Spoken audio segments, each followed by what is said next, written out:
Eccoci qui pronti da Corte Santa Maria. Oggi con noi ospite avremo Nello Rubattu che ci presenterà il suo ultimo video Racconti di cucina.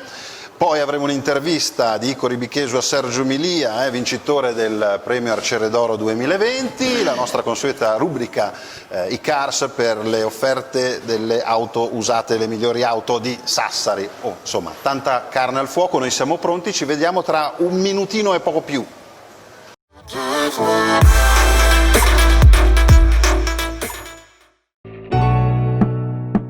Sardi alla frutta di Adriano Cossu, decoratore di buffet e fruit designer per matrimoni, eventi, compleanni e lauree.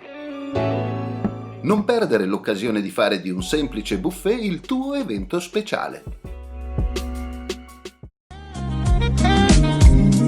Noi della iCars SRL siamo presenti nel settore automobilistico da oltre 30 anni. Offriamo ai nostri clienti un pacchetto di servizi integrati nel settore automobilistico completo e all'avanguardia, quali officina meccanica, revisioni, centro assistenza pneumatici. Ci trovate a Sassari in via Monte Zevio.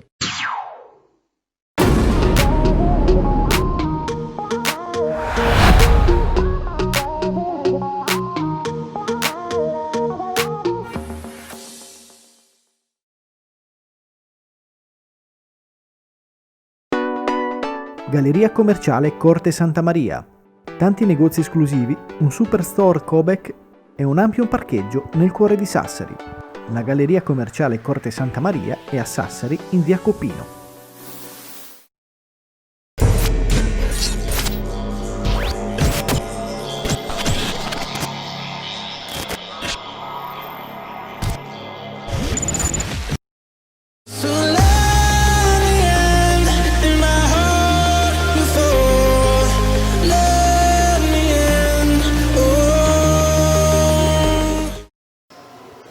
Il caldo di Sassari mi ha fatto dire video, ma ovviamente Nello Rubattu è qui con noi e ci presenterà il suo nuovo libro e non video, ovviamente. Insomma, ragazzi, scusate, ma oggi le temperature stanno mietendo le loro vittime e io sono una di queste, a quanto pare. Siamo arrivati a 34.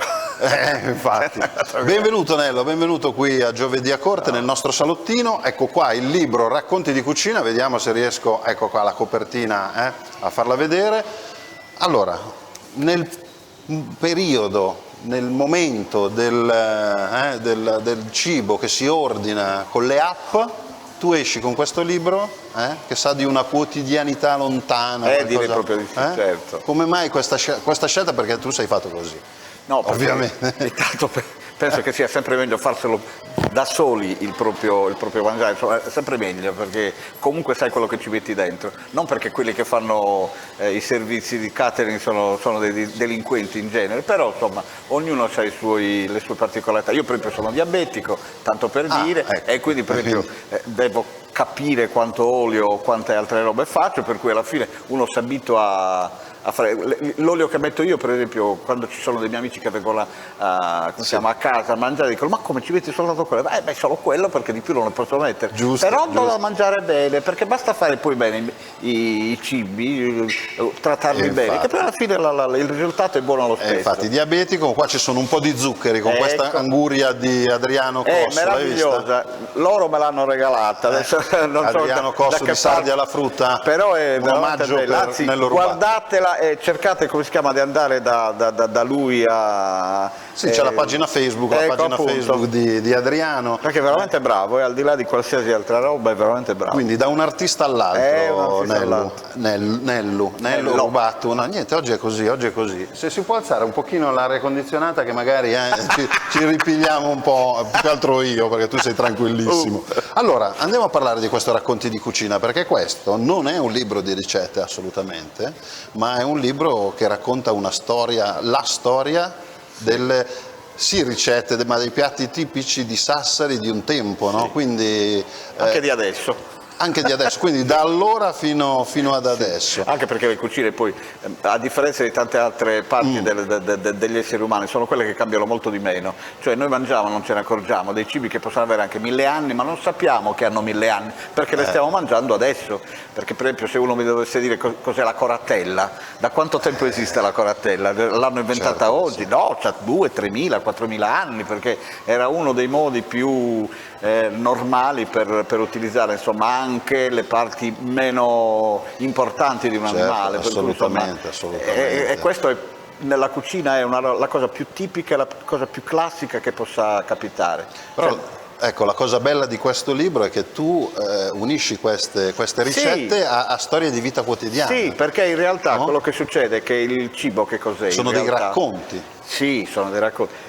Quello che succede nel cibo è una cosa molto semplice, cioè quando si mangia, quando si preparano i cibi, quando si va a tavola, in realtà che cosa succede? E succede un racconto, cioè mentre lo stai facendo, oppure mentre sei a tavola, eccetera, eccetera, la gente parla, perché poi il cibo rilassa, ti mette nella condizione di ascoltare gli altri, cioè è molto più facile per uno che riuscire a parlare con un altro a tavola che in un'altra situazione, anche in un bar. Si può parlare bene, però mentre stai mangiando c'è, diciamo così, più intimità, c'è più voglia di aprirti, per cui in realtà anche se in questo libro ci sono le ricette di come si fa ovviamente quel cibo di cui sto parlando, in realtà io metto un racconto, è un racconto che crea la possibilità di fare il cibo, perché questo racconto in realtà è quello che noi facciamo, non ce ne accorgiamo neanche, ma noi quando facciamo dei cibi ci vengono in testa delle cose strane, memorie, cose che ci sono capitate, robe che sono capitate ad altri, momenti storici in cui in qualche maniera siamo stati interpreti oppure semplicemente protagonisti o spettatori, però insomma noi di quello parliamo quando mangiamo e non ce ne accorgiamo neanche. E io quello che ho cercato di fare, sperando di averlo fatto bene, è proprio questo. Innanzitutto diciamo che della Ludo Edizioni questo libro, che è una piccola casa editrice di Sassari, anche perché in realtà a Sassari una delle cose che poi ci dimentichiamo è uno dei luoghi del Mediterraneo dove è nata l'editoria. Tutti se lo dimenticano, fanno finta sempre che non sia così, però uno dei posti nei quali è nata nel Cinquecento, insomma, voi pensate semplicemente che nel Cinquecento è nata l'università, è già quello, è quello che ha creato quell'università, era uno che si chiamava Fontana, che era un grande della corte di Spagna, quindi vuol dire insomma che c'erano contatti, comunicazioni di cui oggi noi abbiamo completamente perduto il senso, anche perché siamo così oberati da tante cose, tipo il coronavirus. Adesso è un periodo un po', certo. Però in realtà Sassari è sempre stato un luogo nel quale si sono create possibilità diciamo così, di editoriali, ma tantissime. Se uno va a guardare gli ultimi 2 secoli si accorge che il numero di case editrici che sono state fatte a Sassari, che sono state messe in piedi a Sassari, sono uguali a quelle di Milano o di chissà che cavolo di altro posto, però ce lo dimentichiamo, cioè è sempre molto difficile poi ricordare queste cose, perché noi siamo abituati a utilizzare il presente, cioè io, chiunque insomma. E la Ludo è una di queste, insomma, è una di queste. Senti, 17 racconti all'interno del libro, come mai 17 innanzitutto questo numero? Perché... ha un significato? No. Sai, è un numero un po'... No, perché... te lo volevo chiedere. Allora, 7 meno 1 quanto fa? Aspetta che col caldo sai che prima già mi sono sbagliato, però dovrebbe fare 6, no? Okay. E 7 più 1 quanto fa? 7 più 1 dovrebbe sempre fare 8. 6 e 8, la differenza tra 6 e 8 quant'è? È 2. Ecco, allora 7 più 6 più 8 7 più 1 più 2 ti fai il conto e sai gli anni della mia vita. È tutto qua questo giro strano che mai, questo nessuno mai si sarebbe mai arrivato. No, perché da piccolo. Quindi sei partito da... Ma sì, no, ma perché da piccolo, sai, ognuno di noi aveva le sue manie. Io quando ero piccolo ero affascinato dalla settimana enigmistica, va bene? Cioè, penso che come tanta altra gente ho imparato a leggere l'italiano, a leggere e a capire insomma la complessità dell'italiano tramite la settimana enigmistica. Non avete visto che c'erano l'anagramma, il rebus, il cose, eccetera, eccetera? Beh, quelle robe lì sono delle cose che fanno molto bene alla testa. Sicuramente. E tra l'altro è stata inventata la settimana enigmistica, è stata inventata a Sassari. E questo non lo sapevo. È così. Sassari sta stupendo. Cioè, è stata inventata a Sassari, cioè il signore poi che l'ha inventata, che era di origine di Sorso, era un piccolo nobilotto, insomma una famiglia nobile di Sorso, abitava Ma il qua. famoso cavaliere che c'è scritto, adesso mi sfugge il Certo, nome. Il cavaliere che c'è ancora l'edizione. Lui come si chiama? Abitava tra le altre cose in via Luzzatti, a quanto pare, mi hanno detto, ma non lo so, è una roba che posso anche non sapere. Per cui come si chiama? Questo signore, e io ero affascinato perché in realtà la cosa incredibile della settimana enigmistica è che le cose che sono scritte non sono tanto importanti perché sono chissà di che cavolo ma perché approfondiscono quelle piccole cose che poi ti danno la possibilità di aggiungerne di tuo e di capire i meccanismi che usano gli altri per farlo, perché per esempio tutta quanta la cultura dadaista, no? Cioè, spesso e volentieri uno dice cosa sono i dada, no? Ecco, allora basterebbe prendere alcune parti delle cose che ci sono scritte nella settimana enigmistica e tu avresti tutta la cultura dadaista messa lì sul tavolo, cioè proprio sai come la devi. Per cui come si chiama? In realtà è come quando si leggono i fumetti, no? Perché è importante per esempio che i bambini guardino i fumetti? Non quelli alla televisione che sono purtroppo troppo secchi, secondo me, per la testa della cosa, ma i fumetti perché sono importanti? Perché fanno sognare. E quando tu, come si chiama, hai la possibilità di avere qualcosa che ti dà una possibilità in più al tuo immaginario, tu hai fatto la cosa più bella che puoi fare per un bambino. Cioè fargli vedere quella roba non è un male. Cioè io mi ricordo quando eravamo piccoli, come si chiama, che vedere un fumetto e cominciavano a dire no, non si può, è questo, quella, e facevano malissimo, perché in realtà la nostra vita è fatta di immaginario, cioè io in questo momento mentre ti sto parlando sto immaginando già delle cose, tu lo stesso mentre mi stai ascoltando, quindi queste cose qua che cosa fanno? Fanno parte della nostra testa, del fatto di essere esseri umani, se no non lo saremmo. Sei un fiume in piena, Anello, sei un fiume in piena. Senti, hai parlato della Sassari, mi hai fatto scoprire delle cose così, ti porto a vedere adesso un'intervista di Icco Ribichesu, che c'è un premio molto importante che è quello dell'Arciere d'Oro 2020 che quest'anno è andato a Sergio Milia, l'abbiamo intervistato grazie a Icco Ribichesu, ce lo guardiamo un attimo poi torniamo perché io voglio parlare ancora un po' di questo libro. Del libro. Sì, l'ho fatto. Ok, Cesare, Sergio Milia, l'intervista di Icco Ribichesu.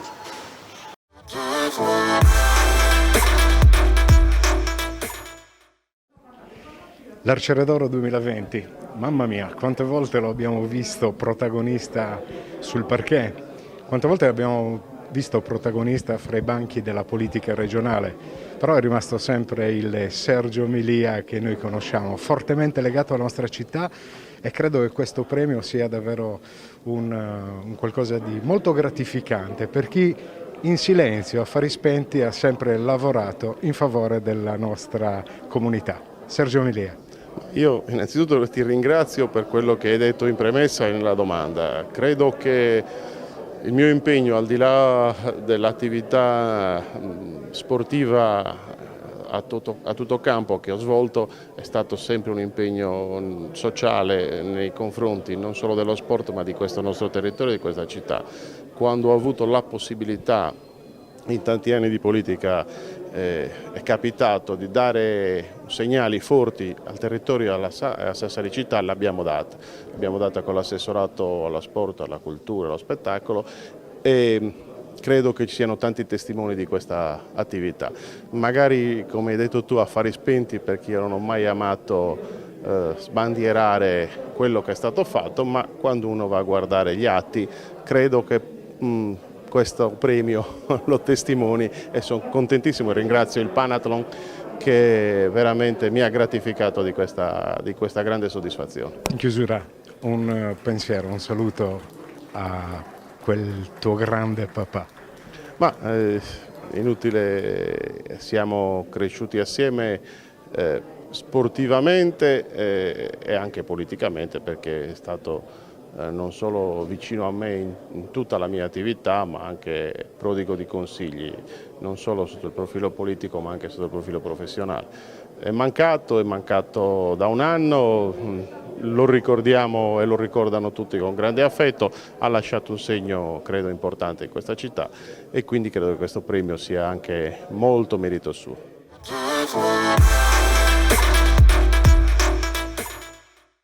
Ok, allora, sono arrivati dei messaggi nel frattempo, intanto Alessandro Salis ci dice: è vero la settimana enigmistica di Sassari? Ok, confermato, è ovvio che era vero, ero io che purtroppo non lo sapevo.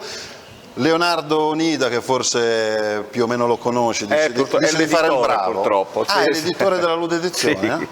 Mi era sfuggito, dice di fare il bravo, Nello. Faremo da bravi. Ma dai, ma c'è bisogno di dirlo, no? Ok. Senti, torniamo a questo libro che ho qua tra le mani. Ci sono 17 racconti, abbiamo spiegato più o meno com'è, ma qual è quello che un po' più ti ha coinvolto?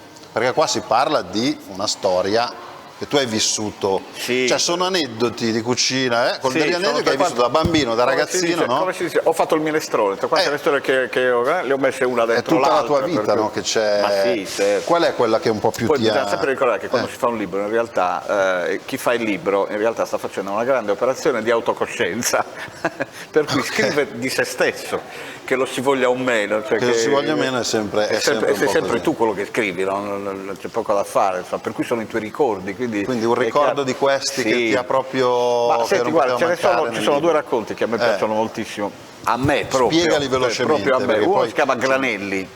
Okay. Ed è appunto sui granelli, non so se quelli che ascoltano sanno che cosa sono i granelli. Penso di sì. Quindi, e l'altro si chiama Aragosta alla Catalana, perché sono due episodi che più degli altri mi hanno interessato, perché mi sono proprio...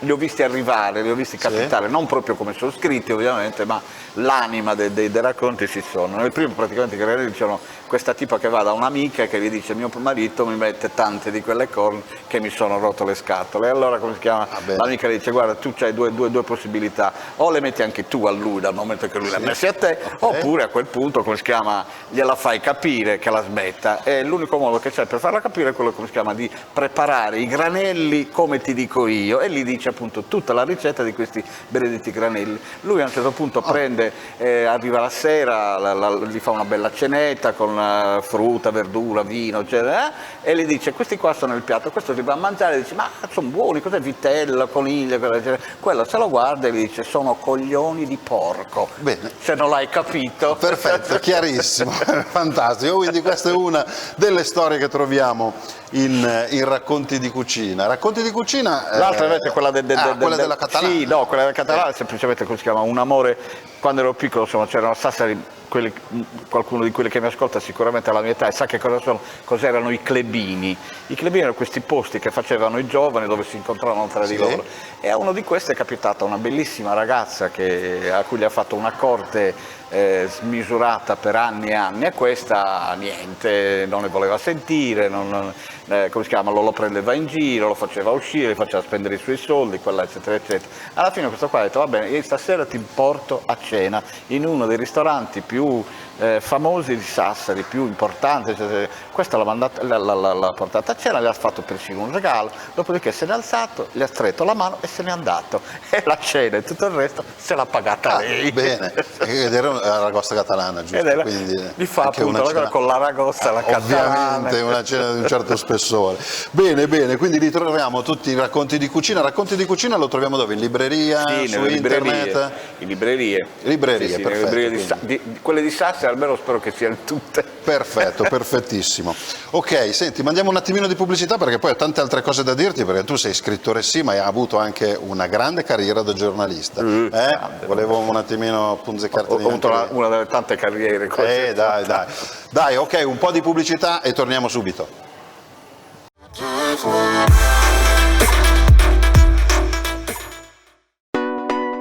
Galleria commerciale Corte Santa Maria.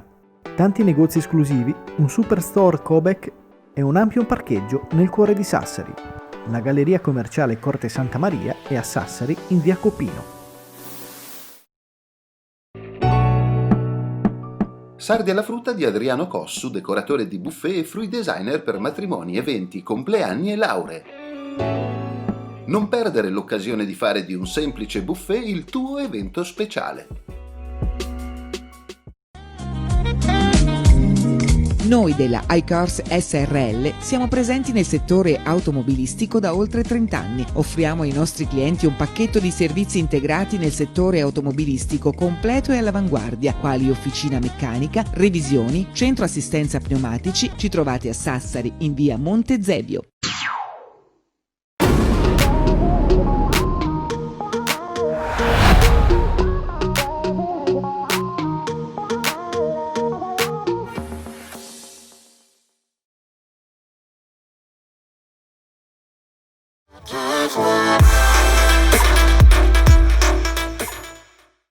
Rieccoci qui con Nello Rubatto e abbiamo sentito qualche aneddoto di Racconti di cucina, il tuo ultimo libro, però come dicevo prima io voglio stuzzicarti anche sull'altro grande lavoro che hai fatto per anni, e cioè quello di giornalista inviato in giro per l'Italia e per l'Europa soprattutto.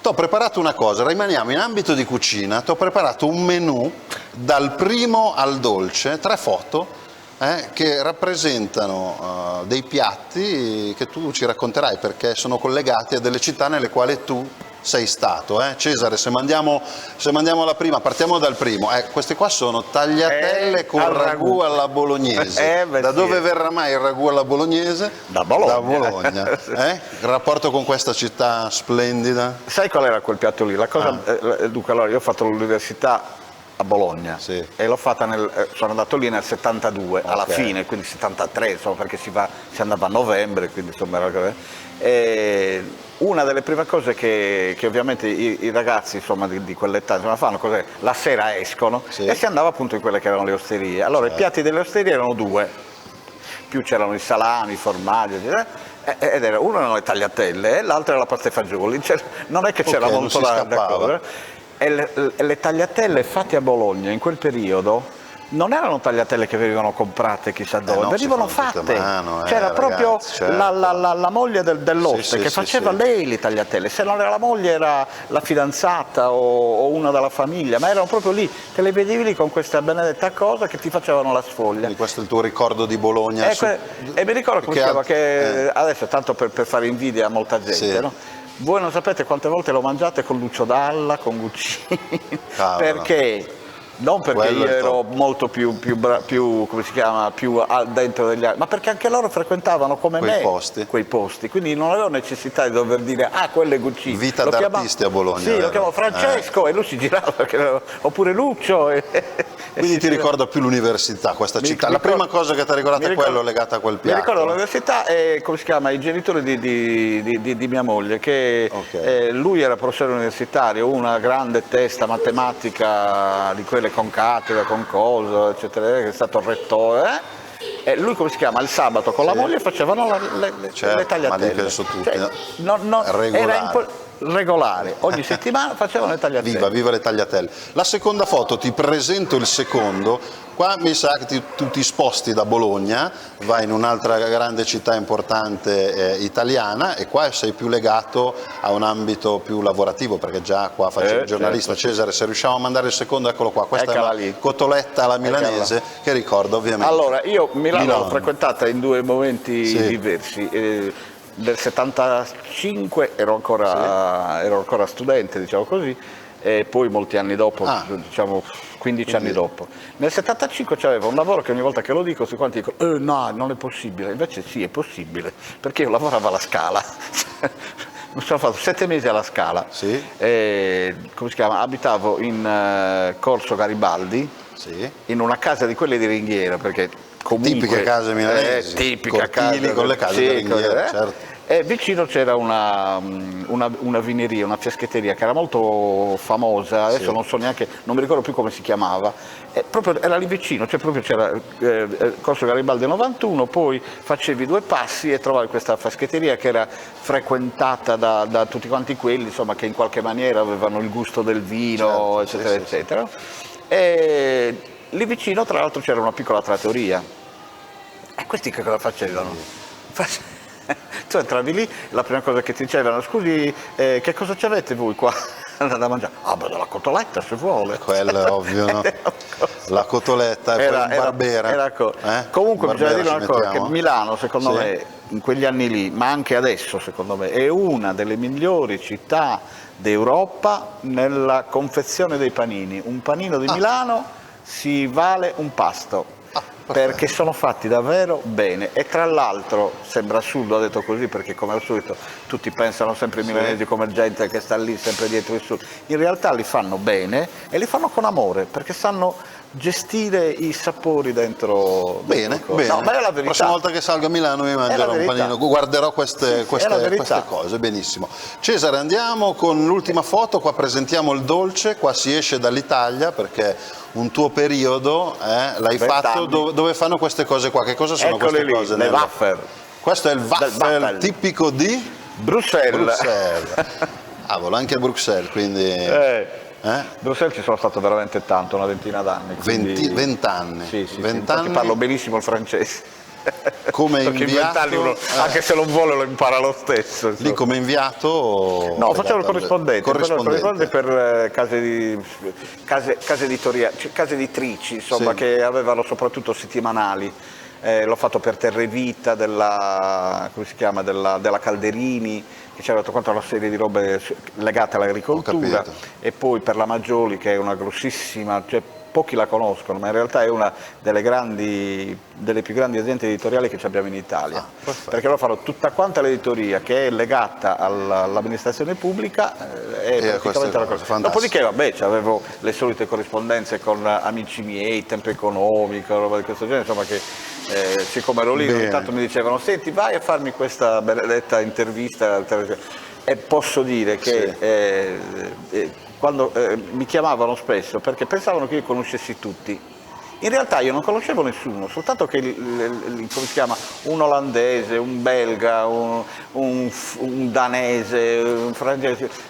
Tu devi semplicemente prima telefonare e dire buongiorno, sono il signor tal dei tali, faccio il giornalista, vorrei fare l'intervista al ministro tal dei tali, eccetera, eccetera. Io ho fatto interviste a premi Nobel, a ministri dell'agricoltura, della cultura. Con semplicità, diciamo. Con semplicità, per cui spesso e volentieri c'era sempre qualcuno dei giornalisti che stavano a Milano, quindi già una città che era abituata ai contatti, ai cose, eccetera, e mi dicevano, ma conosci tutti questi? E io ogni volta dicevo guarda che non li conosco, dai non è possibile li conosci, invece non è vero, non è che li conoscessi di persona, soltanto che c'era solo questa facilità cosa che qua è impensabile, mi era venuto un colpo perché avevo telefonato così a questo ministro dell'agricoltura olandese e mi risponde una segretaria e mi dice senta guardi oggi il ministro non c'è, i telefoni fra 2 giorni. Io come si chiama, tranquillo, mi ha dato l'ora e come si chiama, faccio il numero, buongiorno, sono il giornalista tal di tale, cercavo il ministro e quello mi fa dall'altra parte, sono io.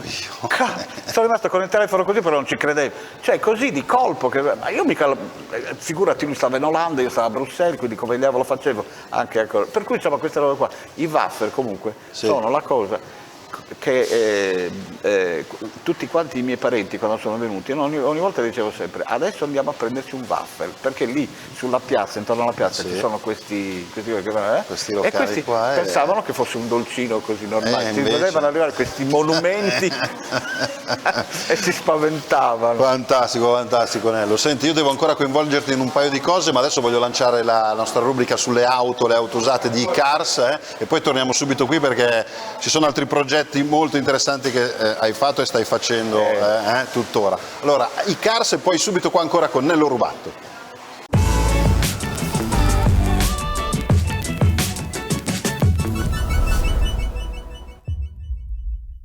Ciao a tutti, sono Luca. Innanzitutto voglio salutare tutti gli amici di Sardinian Life. Siamo qui all'iCars, l'estate è iniziata. Vi voglio presentare 3 vetture del nostro parco auto. Oggi iniziamo con una bellissima Captur bicolore, un 1.500 di SIAE aziendale a soli 15.350. Una macchina pronta all'uso con soli 30.000 km. Passiamo alla seconda vettura di punta del nostro salone questa settimana. Abbiamo un Alfa Giulietta con soli 53.000 km, un usato super selezionato, prezzo 9.500 euro. Abbiamo l'ammiraglia della casa, questa settimana abbiamo una Stelvio, 190 cavalli, aziendale 4.000 km a soli 46.000 euro. Ricordate l'indirizzo di iCars, via Montezebbio, siamo vicini alla motorizzazione. Un saluto a tutti, ciao ragazzi, vi aspetto.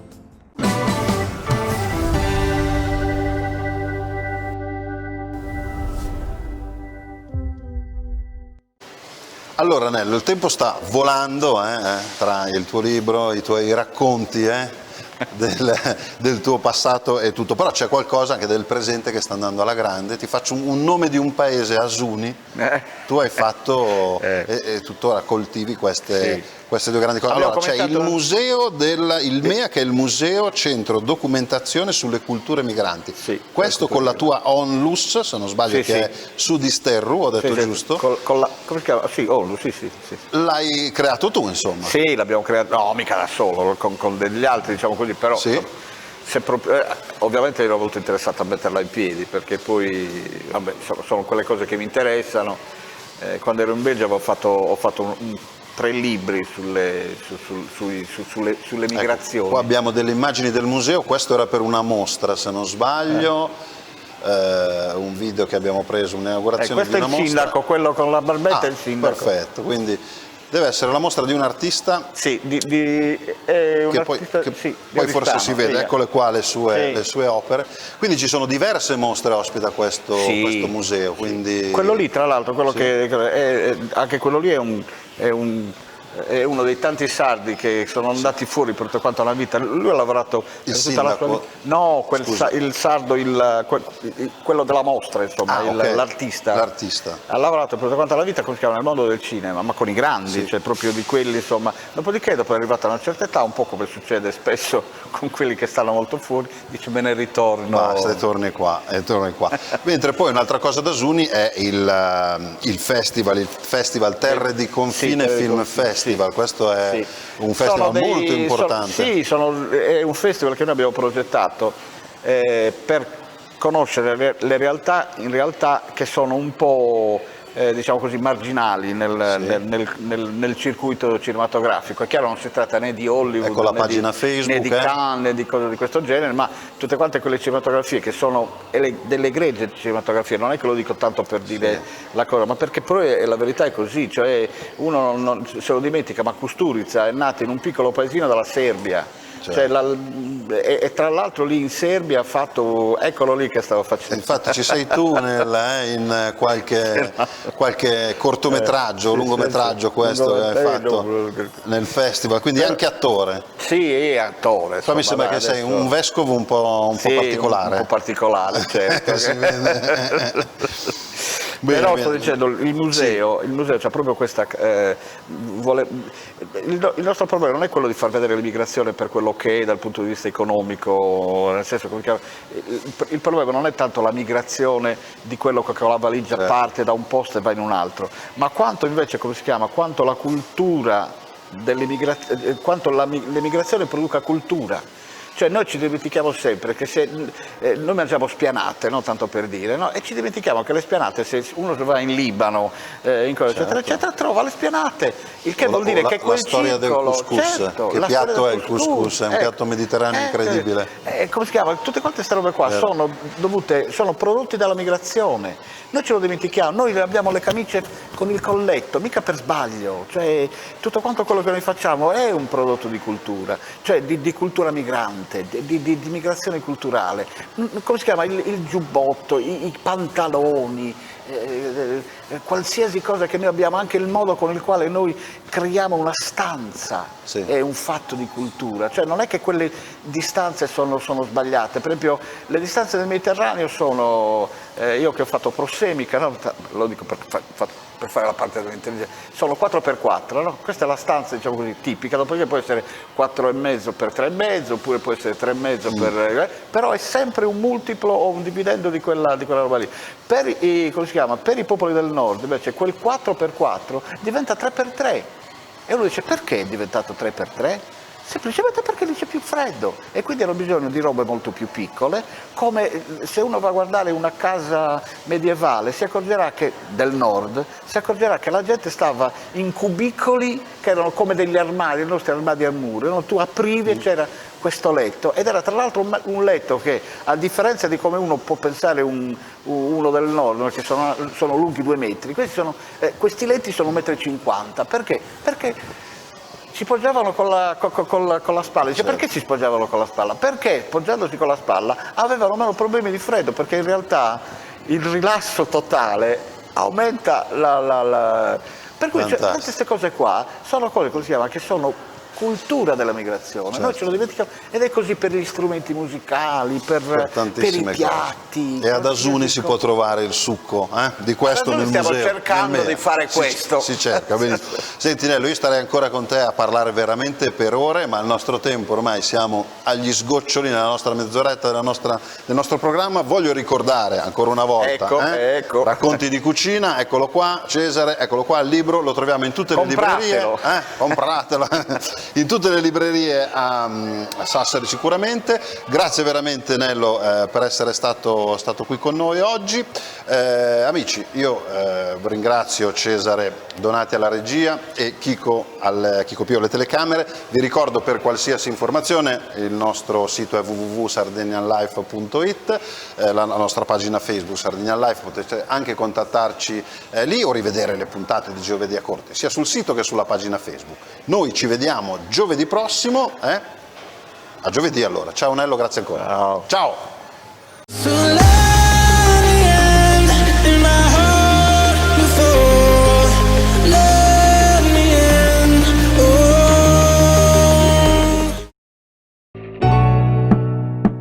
Sardi alla frutta di Adriano Cossu, decoratore di buffet e fruit designer per matrimoni, eventi, compleanni e lauree.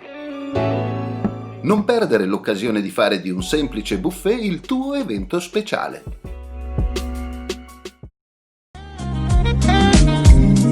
Noi della iCars SRL siamo presenti nel settore automobilistico da oltre 30 anni. Offriamo ai nostri clienti un pacchetto di servizi integrati nel settore automobilistico completo e all'avanguardia, quali officina meccanica, revisioni, centro assistenza pneumatici. Ci trovate a Sassari in via Monte Zevio.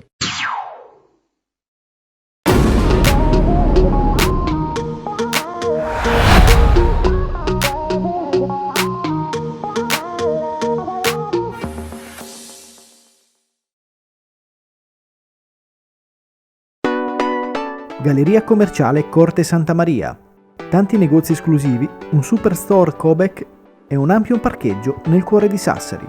La Galleria commerciale Corte Santa Maria è a Sassari in via Copino.